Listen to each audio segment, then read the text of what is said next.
find another book all about positive attitude, because that's our value of the month. This one. This book is called A Squash and a Squeeze by Julia Donaldson.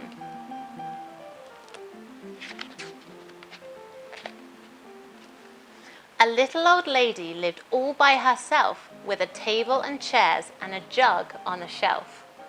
A wise old man heard her grumble and grouse. "There's not enough room in my house." "Wise old man, won't you help me, please? My house is a squash and a squeeze." "Take in your hen," said the wise old man. "Take in my hen? What a curious plan." Well, the hen laid an egg on the fireside rug and flapped around the room, knocking over the jug. The little old lady cried, "What shall I do? It was pokey for one, and it's tiny for two. My nose had a tickle, and there's no room to sneeze. My house is a squash and a squeeze." And she said, "Wise old man, won't you help me, please?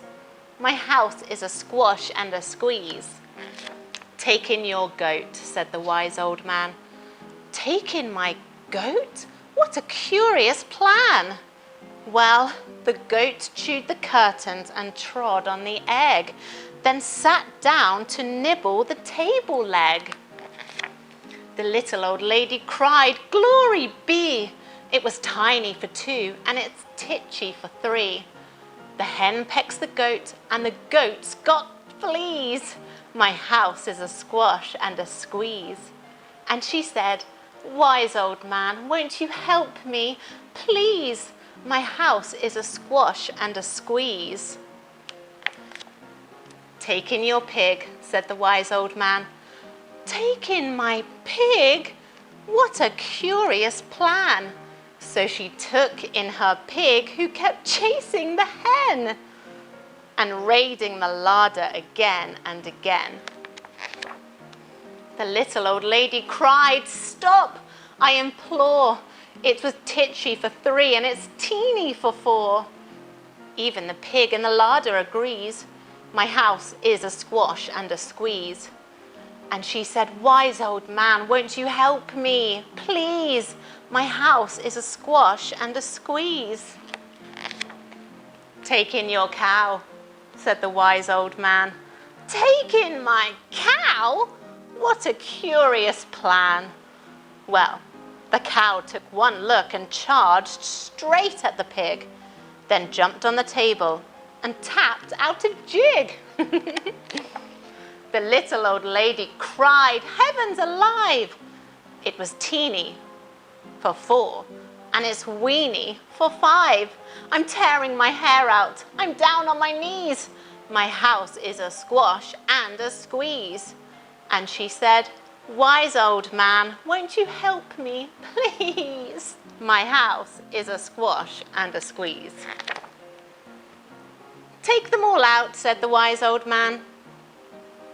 "But then I'll be back where I first began." So she opened the window and out flew the hen. "That's better, at last I can sneeze again." She shooed out the goat and she shoved out the pig. "My house is beginning to feel pretty big." She huffed and she puffed and she pushed out the cow. "Just look at my house, it's enormous now." "Thank you, old man, for the work you have done.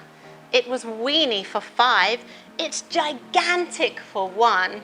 There's no need to grumble and there's no need to grouse. There's plenty of room in my house." And now she's full of frolics and fiddle-dee-dees. It isn't a squash and it isn't a squeeze. Yes, she's full of frolics and fiddle-dee-dees. It isn't a squash or a squeeze. The end. So what do you think that book is all about? The lady started with a house that she wasn't happy with. And by the end of it, it was the same house, but she was happy with it. I don't think that lady realized how good her house was and how lucky she was to have it. And that's a very important message. So I would like you to take a moment right now to think about all of the things that you are grateful for.